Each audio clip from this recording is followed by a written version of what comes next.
It was my first day at work at the company. I introduced myself in front of all the employees. I am Mark Johnson, who will be serving as the exclusive writer. In the middle of my self-introduction, I found myself at a loss for words. Unbelievably, the woman I thought I would never see again was standing right before me. What? Why is Susan here? As I widened my eyes in surprise, Susan also widened her eyes. I never dreamed that I would ever meet my ex-wife, who I divorced 2 years ago, in this way. My name is Mark Johnson. I am a divorced man turning 30 this year. Since my divorce last year, I have been living alone. My ex-wife Susan was a wonderful woman, 3 years older than me.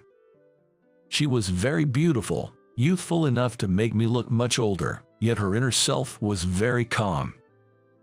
We met at a mixer and started dating smoothly, leading to a quick marriage. Compared to the beautiful Susan, I'm not exactly handsome, but Susan had a fondness for me. I worked as a writer, handling various types of articles as a contract job, which were published on websites and magazines. Before I met her in person, Susan was aware that I was working as a writer. Susan regularly checked my works, and thankfully, she developed an interest in me. I think you definitely have talent, Mark. I will work hard to make your dream come true. Susan always said this to me. Yes.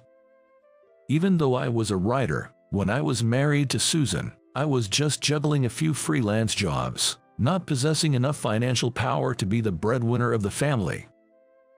I had wanted to be a full-fledged writer since I was 24. Before that, I worked as a regular full-time employee. Before I got married to Susan, I was barely getting by, living off my savings, but after we got married, Susan worked hard as a full-time employee and supported our household. Susan is a smart and excellent woman, with outstanding knowledge in IT, and she was doing a great job at her company. I was taking advantage of Susan's actions, and while I was doing my writing work at home, I also did all the housework. I thought I would do the housework perfectly since I couldn't get results at work. I'm home. Today's dinner looks delicious. Thank you, Mark. No, it's only natural for me to do this because you're working hard outside, Susan. I'm really grateful to you. I said that and shared a dinner table with Susan. The time I spent with Susan was really fun, and every moment was sparkling. The day will definitely come when your talent, Mark, will be recognized. I'm really cheering for you, Susan. I was moved by Susan's words. When you're a writer working at home, there were many times when you honestly felt like giving up. This job requires you to be perfect in solitude, and no one is by your side to tell you the correct answer. Back then, I was unable to get enough work and was losing confidence. But because Susan was there, I managed to keep myself from breaking down. Susan, thank you. I can be positive because you are here. I'll keep working hard as a writer. I will always support you, Mark. We continued our married life in this way, always respecting each other. I really loved Susan, and I wanted to be with her forever. But my feelings were overturned by a certain incident. One day, while I was out shopping for dinner, I bumped into an old acquaintance. His name was Peter, a man at my age who had also attended the mixer where I first met Susan. Mark, is that you, shopping on a weekday? Are you off today? Peter, in his crisp suit, asked me. He must have been returning from making sales calls. Peter, a handsome elite who worked in sales at a large corporation, was a highly competent man. At that time, I was out shopping in a plain tracksuit, and feeling a bit embarrassed, I answered, "Haha, I guess you could say every day is like a day off for me." So, does that mean Susan is the one working? Yeah, I'm not making much at the moment, so that's how it is. How pathetic. I didn't immediately understand what Peter meant. He let out a heavy sigh, looked at me with a disappointed face, and continued. I fell in love with Susan at that mixer. She was someone I admired. But Susan didn't even glance at me. She chose you. If you had something attractive about yourself, I could have accepted it. But now, I'm disappointed. I was shocked by Peter's words. I had never imagined that he had feelings for Susan. Moreover, I never thought that such a mild-mannered and gentlemanly guy would berate me like this. Despite being deeply shaken, I managed to muster a forced smile and responded, although I might not have smiled properly due to my inner turmoil. Yeah, Susan is really a wife too good for me. If you understand that, why don't you step back? Peter gave me a cold look. It was a look of contempt from a fellow man. Susan is really pitiful. I bet she gets sympathy from her colleagues because her husband is like you. Susan is such a beautiful and wonderful woman. I still believe I could have made her happier than you, Mark. If you wish for her happiness, I recommend that you realize your place, even now. With that, Peter briskly walked away, leaving me standing there, feeling as though I had been struck on the head with a blunt object. I don't remember how I got home. But even after getting home, Peter's words kept flashing back in my mind, filling me with an unbearable feeling. It forced me to confront the inadequacy and inferiority I had vaguely felt as a husband. I have been married to Susan for 2 years, but as a writer, I haven't made any progress. My days are still filled with small jobs, and despite submitting my work to various companies hoping for a formal contract, but I'm getting no responses. I keep saying, I'll get results one day, but in reality, nothing changes. It's one thing to chase after a dream that might not come true by myself, but is it right to drag Susan along? Susan herself supports me and trusts me. But can I take responsibility if I fail to meet her expectations?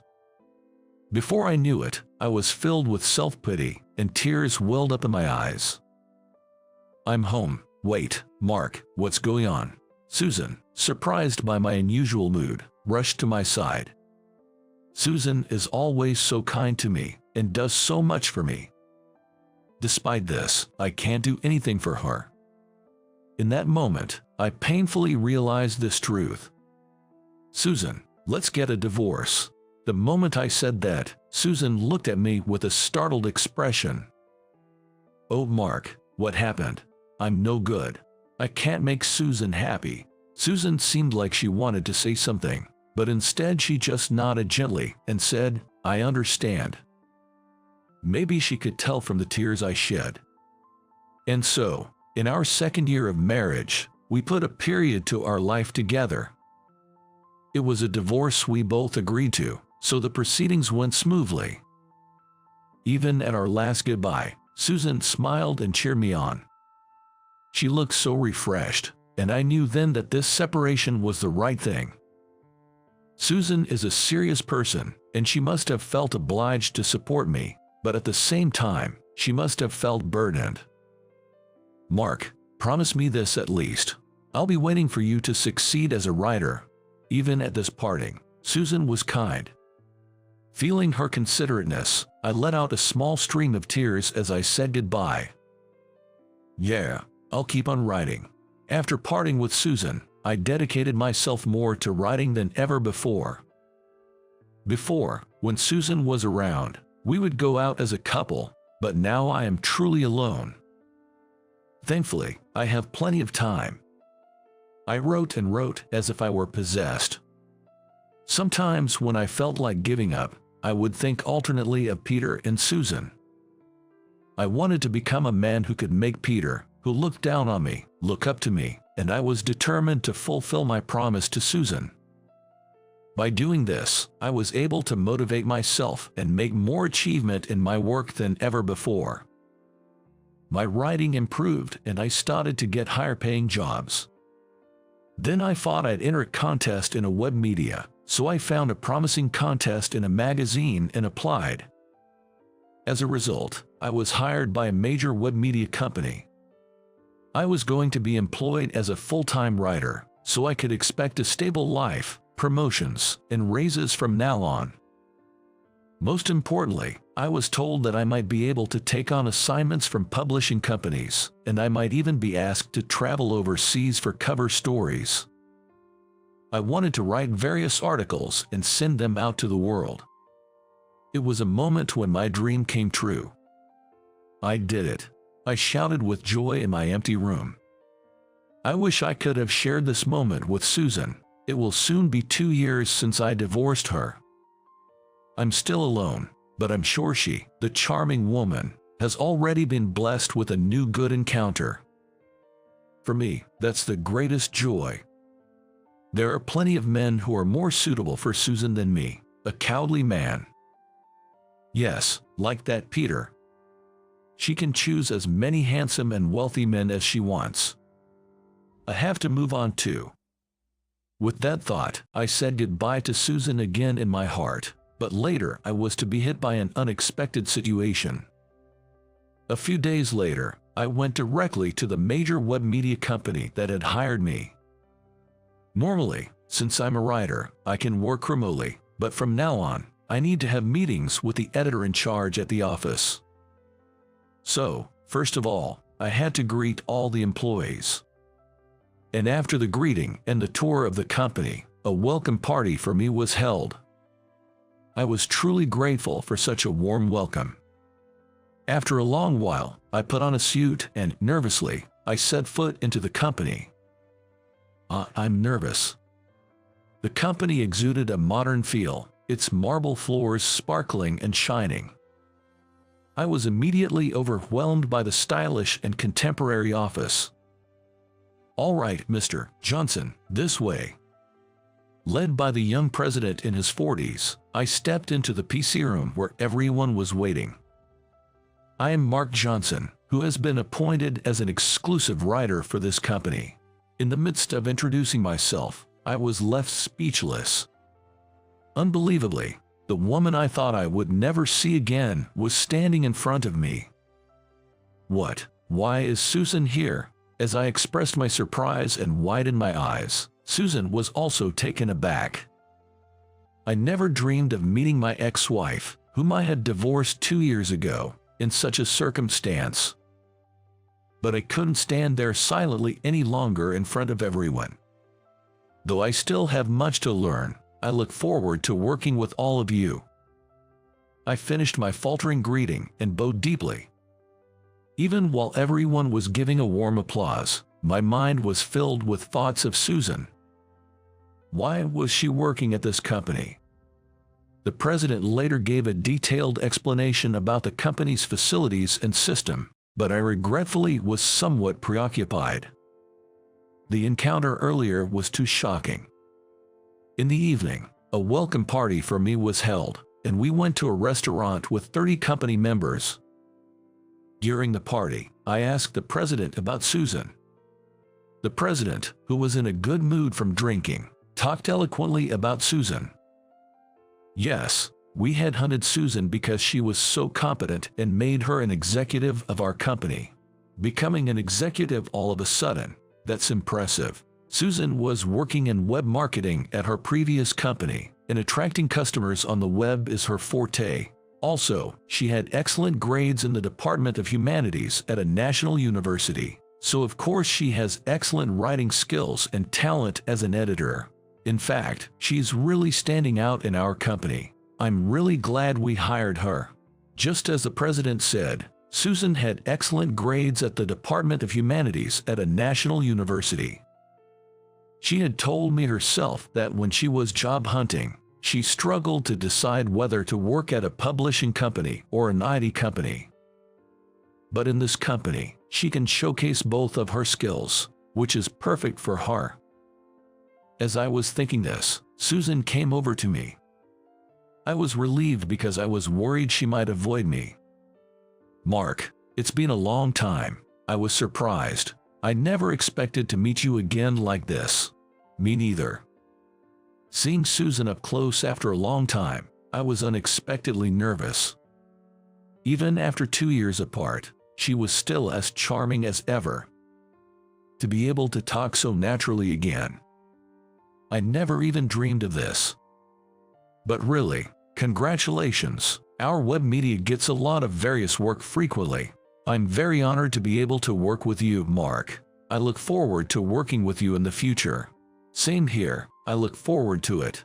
And so we began our relationship as a good business partner. The company's culture suited me, and I was able to concentrate on writing in a comfortable and enjoyable environment. I visited the office regularly for work meetings and actively communicated with Susan. She was such a competent woman and gave me precise instructions. Mark, last month's article was a hit in terms of traffic. There was a lot of feedback from people wanting to read more, so I'm thinking of turning it into a series. That's great news. Is there anything I should pay attention to? In this way, we meticulously discussed our work.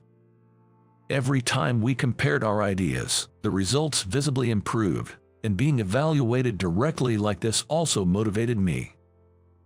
Honestly, I never dreamed that a day would come when I could interact with Susan in this way. I used to respect Susan, but I was always riddled with complexes. Even though Susan was cheering me on, I continued to feel pathetic in my constant anxiety and feelings of inferiority. But now it's different. I have confidence in myself now, and I no longer feel inferior as I used to. Susan herself must feel this change in the air, and I can say with certainty that our relationship feels better than before. Although we have been apart for 2 years, it seems that what we cultivated during that time was not in vain. I think I still love Susan. Half a year since I met with Susan again. I could feel my affection for Susan growing day by day. But I was the one who brought up the divorce, and there's no way Susan feels the same about me. Even from the perspective of her ex-husband, Susan is now sparkled. Susan, who was successful at work, was very attractive and radiant, a figure of admiration among the male employees. The kindness Susan shows me might just be for work, and in reality, I'm probably just a thing of the past. While my feelings for Susan grew stronger, I was trying to convince myself to give up, but an incident awaited us that would greatly shake our relationship. Here's to the growth of our company. Cheers. At the president's toast, all the employees raised their glasses and started toasting each other. Today was the regularly scheduled company-wide drinking party. Coincidentally, Susan was sitting next to me today, which made my heart beat fast. Unlike her serious suit style at work, Susan was cute in a dress today and had heavier makeup. I hadn't seen Susan like this in a while, and while I felt a fresh thrill, I also felt that Susan probably already had a new partner. There's no way such a wonderful woman would be left alone. I felt a little sting in my heart and fought to drown my feelings in alcohol, drinking at a high pace. But surprisingly, Susan next to me was drinking at an even higher pace. Was Susan always such a heavy drinker?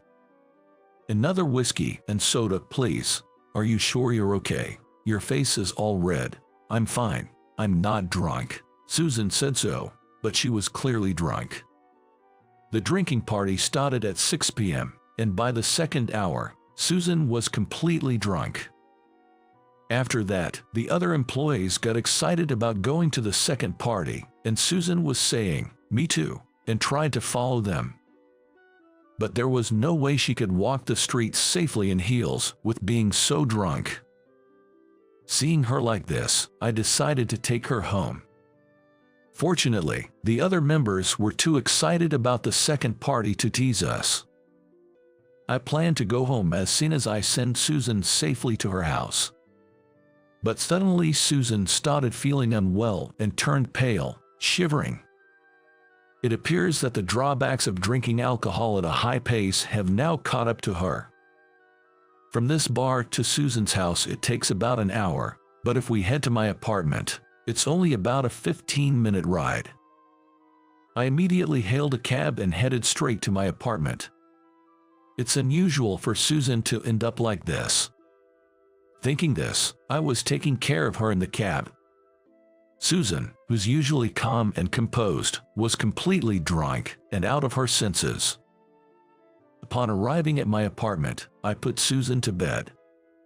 Susan was already fast asleep, and I kept watch over her the entire time. I never thought I'd see the day Susan would come back here. Naturally, all the days I spent with her began to resurface one after another in my mind. While cherishing those memories, I also felt a sort of melancholy. When she wakes up, she'll be leaving here promptly. We were supposed to be over, yet that fact felt unbearably sad to me. As I was indulging in these indescribable feelings, she quietly woke up. Looking at the clock, nearly 3 hours had passed since Susan came to my place. She had been lying quietly for a while, and it seemed like the alcohol had somewhat worn off. Susan was looking around the room wide-eyed. Why am I here? I brought you here because you were drunk and intoxicated, Susan. I wanted to take you home, but you didn't seem well. I'm sorry, that was irresponsible of me. No, it's all right, but you should avoid drinking like that. It's especially dangerous for a woman. Here, have some water. Just as I was about to hand Susan a bottle of water, she clung to me. I was momentarily frozen, unable to comprehend what was happening. At that moment, Susan was quietly shedding big, round tears. When you were sitting next to me, I was so nervous. I drank that much to hide my nervousness. But you're really kind. Susan. Hearing Susan's words, I was stunned. I didn't expect Susan to be conscious of me in that way. I like you, Mark. I realized that after rereading your articles, the one on nursing I read before I met you at the mixer. Listening to Susan's story reminded me of her father, who passed away after we got married. Susan's father was diagnosed with Alzheimer's disease at a young age. Until he was admitted to a nursing home, Susan and her mill had been taking care of him at home. From my early 20s until I was 30, I was caught between work and caregiving. Honestly, I was exhausted. I despaired at my seemingly endless life, and I even began to resent my father. I hated myself for feeling that way about my father, whom I loved so much. Back then, Susan had apparently been weeping day in and day out. I couldn't possibly blame her when I heard that story back then. It's not easy for a young woman to give up romance and private life to focus on caregiving. Susan started reminiscing about those times. When I was feeling down about my father, I came across your writing, Mark, and it saved me. Not just the nursing articles, but your other articles were also truly wonderful. That's why I was really happy to meet you at the mixer. Saying that, Susan looked up at me with tear-filled eyes. The intensity of her expression echoed deeply within my heart. I was despairing of life, but just by glancing over the words that you, Mark, put together, I felt my will to live bubbling back up. There are such wonderful things in this world. Even when I was swamped with caregiving and couldn't go out, if I opened my laptop, I could encounter the world you had painted. You can't imagine how much that saved me. I was deeply touched to hear that Susan had been so moved by my articles. Thank you, but I feel like I've only caused trouble for you. No, that's not true. My happiness lies in seeing your dreams come true, Mark. There are definitely people out there who will be saved by your writing, just like me. I parted ways with you with a smile that day, but in reality, I was crying inside. If my presence added to your pressure, I'm really sorry. That's not true, because you were there, Susan. I could keep writing. Saying that, I held Susan tightly. We may have misunderstood and passed each other by, but we can start over from here. As we spent the night together, we felt more connected than ever before. This was the first time either of us had experienced such unity of feelings. Thus, we reaffirmed our love for each other and decided to restart our relationship. Ideally, I wanted to remarry immediately, but a new challenge presented itself to us. Wait, I will be in charge of an interview articles overseas. The president's words left me shocked, and as I froze, he continued to speak as if to say, "Aren't you thrilled? Yes, a major publisher wants you on their team. They'll cover all costs, and it'll surely boost your career. You get to travel to various countries for a year, gaining plenty of experience. Isn't it a dream job?" While it was an attractive offer, it meant being away from Susan for a year. I was conflicted about whether to go or not, but Susan welcomed the offer with a smile. "That's amazing. It's a valuable experience to travel around the world. I'd love to read about the world as seen through Mark's eyes." Susan's words took me by surprise. At the same time, I felt foolish for having worried so much. That's right. Distance and time are no issue. Even if there are periods when we can't see each other, as long as there's love and writing, we can overcome anything. "Yeah, you're right. I'll become a bigger man in preparation for our marriage, Susan."